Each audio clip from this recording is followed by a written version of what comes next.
ओम शांति। मैं स्वराज्य अधिकारी आत्मा मस्तक सिंहासन पर विराजमान हूँ। स्वयं पर शासन चला रही हूँ। मैं आत्मा राजा हूँ। इन कर्मेंद्रियों रूपी कर्मचारी से अपना सफल दरबार चलाती हूँ। 29/11/2022 के महावाक्य हैं। मीठे बच्चे, तुम मनुष्य से देवता बनना है, इसलिए दैवी फजीलत मैनर्स धारण करो। आसुरी अवगुणों को छोड़ते जाओ, पावन बनो। प्रश्न है, दैवी मैनर्स धारण करने वालों की परख किस एक बात से हो सकती है? उत्तर है सर्विस से। कहाँ तक पतित से पावन बने हैं और कितनों को पावन बनाने की सेवा करते हैं? अच्छे पुरुषार्थी हैं या अभी तक आसुरी अवगुण हैं? यह सब सर्विस से पता चलता। तुम्हारी यह ईश्वरी मिशन है ही दैवी फजीलत सिखलाने की। तुम श्रीमत पर पतित मनुष्य को पावन बनाने की सेवा करते हो।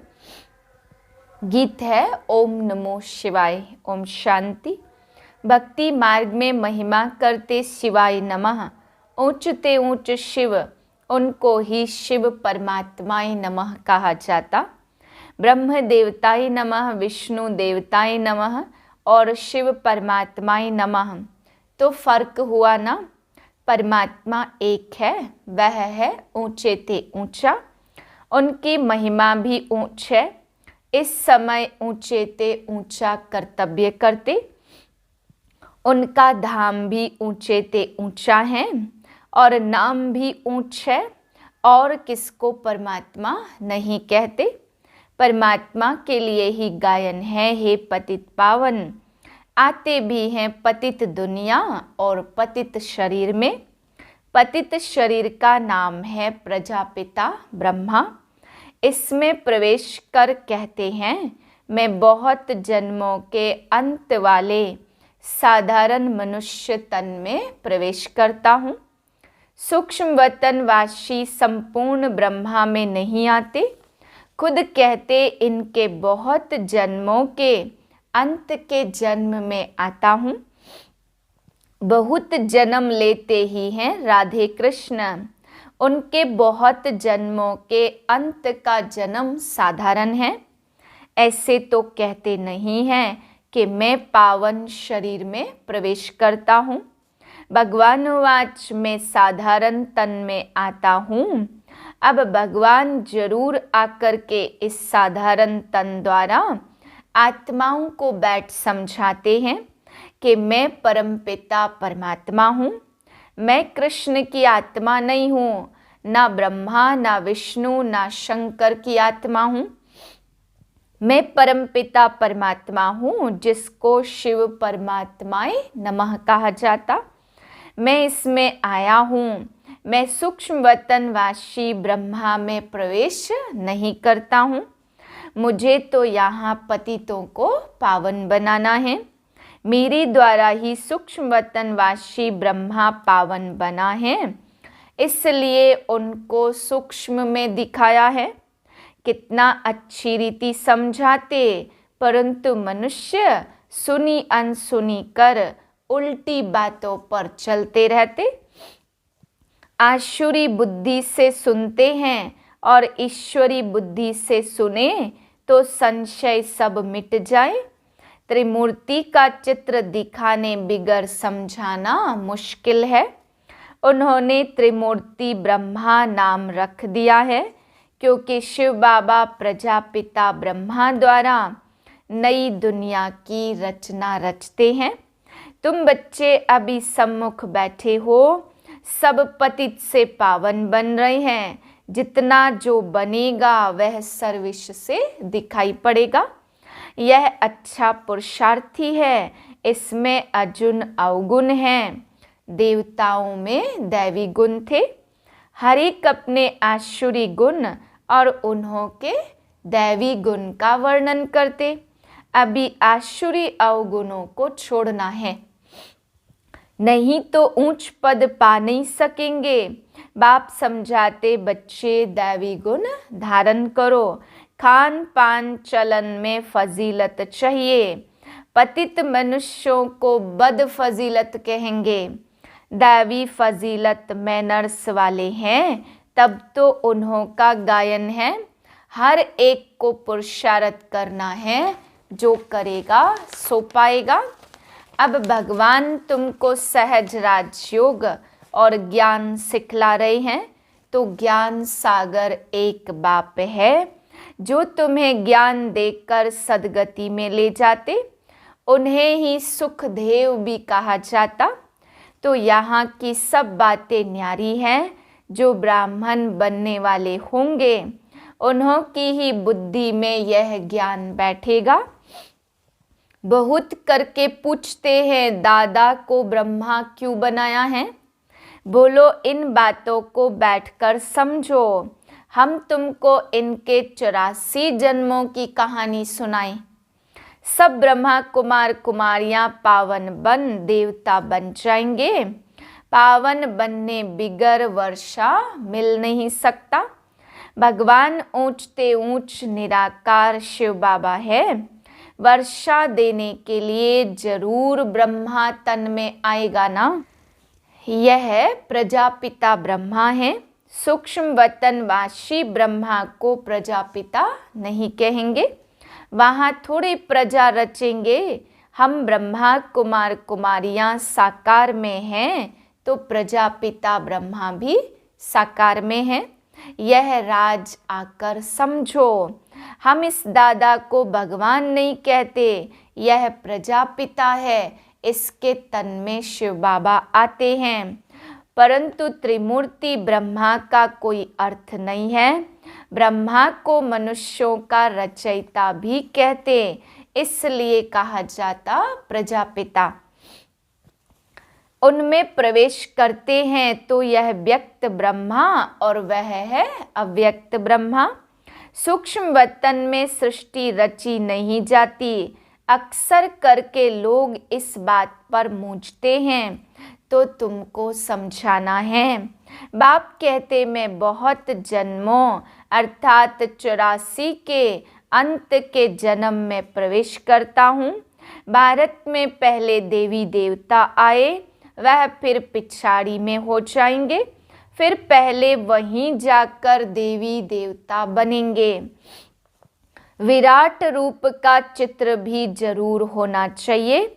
बच्चों को अर्थ सहित बनाया है। ब्राह्मण चोटी, देवता सिर, क्षत्रिय भुजाएं, वैश्य पेट और शूद्र पैर। शूद्र के बाद फिर ब्राह्मण। वर्णों का भी चक्र है ना, यह भी समझाना और समझना है। बाबा ने बहुत बार समझाया कि अखबार में पढ़ता है फलाना स्वर्गवासी हुआ, तो उनको चिट्ठी लिखनी चाहिए कि स्वर्गवासी हुआ तो जरूर नरक में था, और अब है ही नरक, तो जरूर पुनर्जन्म नरक में लेंगे। अगर स्वर्ग में गया, फिर तुम उनको बुलाकर नरक का भोजन क्यों खिलाते हो? तुम रोते क्यों हो? परंतु इतनी बुद्धि नहीं है जो समझे कि स्वर्ग की स्थापना तो बाप ही आकर करते। राजयोग सिखलाते तुम ब्राह्मण संगम पर बाप से वर्षा ले रहे हो।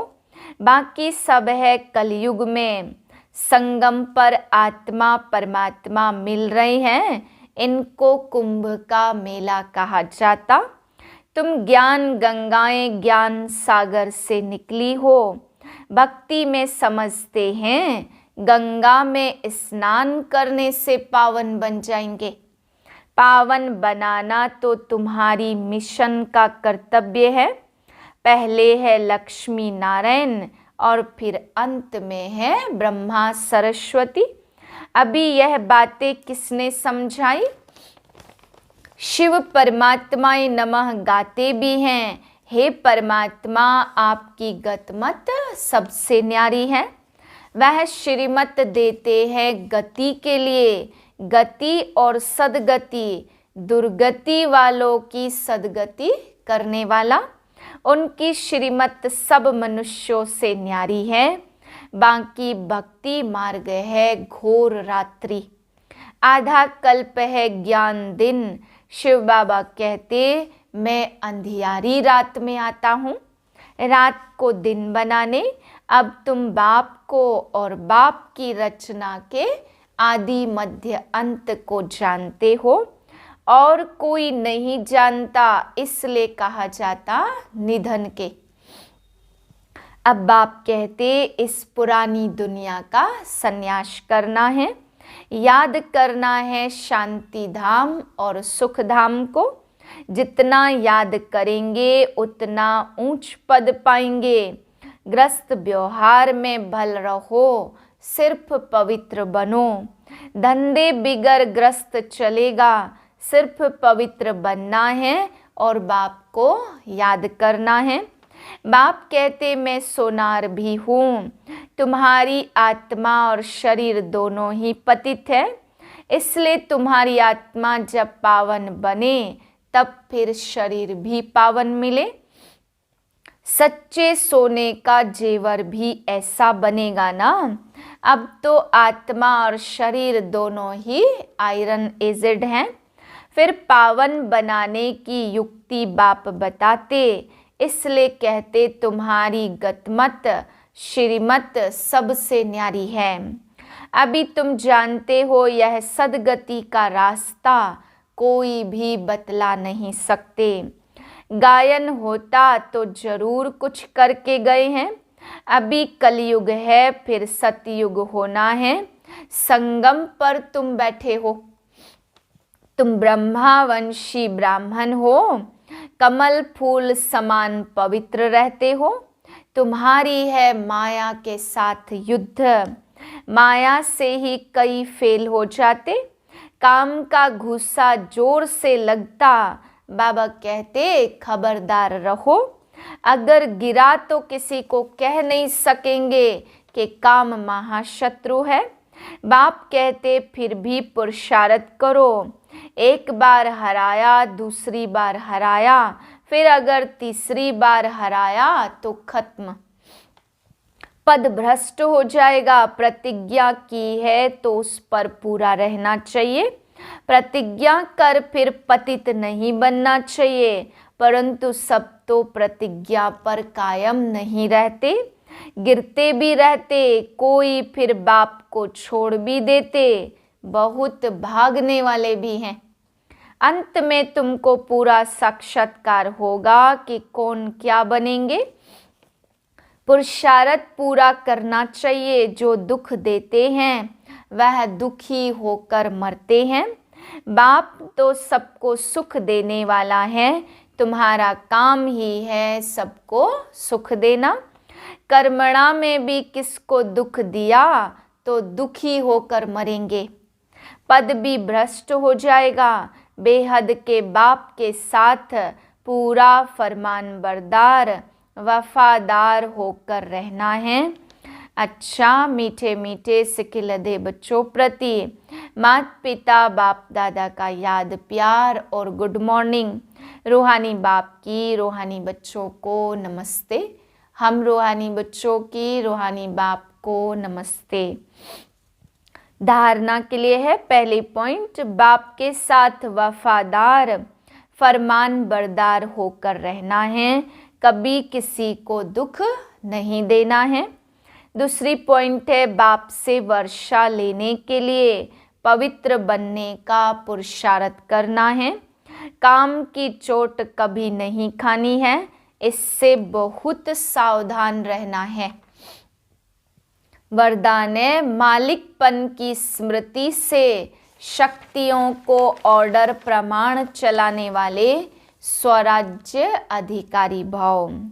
बाप द्वारा जो भी शक्तियाँ मिली हैं उन सर्व शक्तियों को कार्य में लगाओ। समय पर शक्तियों को यूज करो। सिर्फ मालिकपन की स्मृति में रहकर फिर ऑर्डर करो तो शक्तियाँ आपका ऑर्डर मानेंगी। अगर कमज़ोर होकर ऑर्डर करेंगे तो नहीं मानेंगी। बाप दादा सभी बच्चों को मालिक बनाते, कमज़ोर नहीं। सब बच्चे राजा बच्चे हो, क्योंकि स्वराज्य आपका बर्थ राइट है। यह बर्थ राइट कोई भी छीन नहीं सकता। स्लोगन है, त्रिकालदर्शी स्थिति में स्थित रहकर हर कर्म करो तो सफलता मिलती रहेगी। मातेश्वरी जी के अनमोल महावाक्य। अब जो यह हम कहते हैं प्रभु, हम बच्चों को उस पार ले चलो। उस पार का मतलब क्या है? लोग समझते हैं उस पार का मतलब है जन्म मरण के चक्र में न आना, अर्थात मुक्त हो जाना। अब यह तो हुआ मनुष्यों का कहना, परंतु वो कहता बच्चों, सचमुच जहाँ सुख शांति है, दुख अशांति से दूर है, उसको कोई दुनिया नहीं कहते। जब मनुष्य सुख चाहते हैं तो वो भी इस जीवन में होना चाहिए। अब वो तो सतयुगी वैकुंठ देवताओं की दुनिया थी, जहाँ सर्वदा सुखी जीवन थी। उसी देवताओं को अमर कहते थे। अब अमर का भी कोई अर्थ नहीं है। ऐसे तो नहीं देवताओं की आयु इतनी बड़ी थी जो कभी मरते नहीं थे। अब यह कहना उन्हों का रोंग है, क्योंकि ऐसे है नहीं। उनकी आयु कोई सतयुग त्रेता तक नहीं चलती, परंतु देवी देवताओं के जन्म सतयुग त्रेता में बहुत हुए हैं। 21 जन्म तो उन्होंने अच्छा राज्य चलाया, और फिर 63 जन्म द्वापर से कलयुग के अंत तक टोटल उन्हों के जन्म चढ़ती कला वाले 21 हुए और उतरती कला वाले 63 हुए। टोटल 84 जन्म। बाकी यह जो मनुष्य समझते मनुष्य 84 लाख भोगते, यह कहना भूल है। अगर मनुष्य अपनी योनि में सुख दुख दोनों पार्ट भोग सकते तो फिर जानवर योनि में भोगने की जरूरत क्या है? अब मनुष्य को यह नॉलेज ही नहीं। मनुष्य तो 84 जन्म लेते, बाकी सृष्टि पर जानवर पशु पंछी आदि टोटल 84 लाख योनियां हो सकती हैं। अनेक किस्म की जैसे पैदाइश है, उसमें भी मनुष्य योनि में ही अपना पाप पुण्य भोग रहे हैं। जानवर अपनी योनियों में भोग रहे हैं।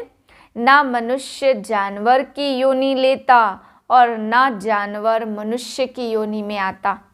मनुष्य को अपनी योनि में जन्म में भोगनी पड़ती तो दुख सुख की महसूसता आती। ऐसे ही जानवर को भी अपनी योनि में दुख सुख भोगना है, मगर उन्हों की यह बुद्धि नहीं है कि यह भोगना किस कर्म से हुई। उन्हों की भोगना को भी मनुष्य फील करता, क्योंकि मनुष्य है बुद्धिवान। बाकी ऐसे नहीं। मनुष्य कोई 84 लाख भोगते, जड़ झाड़ भी योनि लेते। यह तो सहज और विवेक की बात है कि जड़ झाड़ ने क्या कर्म अकर्म किया जो उन्हों का हिसाब किताब बनेगा। जैसे देखो गुरु नानक साहिब ने ऐसे महावाक्य उच्चारण किए, अंतकाल में पुत्र सिमरे, ऐसी चिंता में मरे, जो सुअर की योनि में वलवल उतरे। परंतु यह कहने का मतलब यह नहीं कि मनुष्य कोई सूकर की योनि लेता है, परंतु सूकर का मतलब यह नहीं है कि मनुष्यों का कार्य भी ऐसा होता जैसे जानवरों का कार्य होता। बाकी ऐसे नहीं मनुष्य कोई जानवर बनते। अब यह तो मनुष्यों को डराने के लिए शिक्षा देते हैं, तो अपने को संगम समय पर अपनी जीवन को पलटाएं। पापात्मा से पुण्यात्मा बनना है। अच्छा, ओम शांति।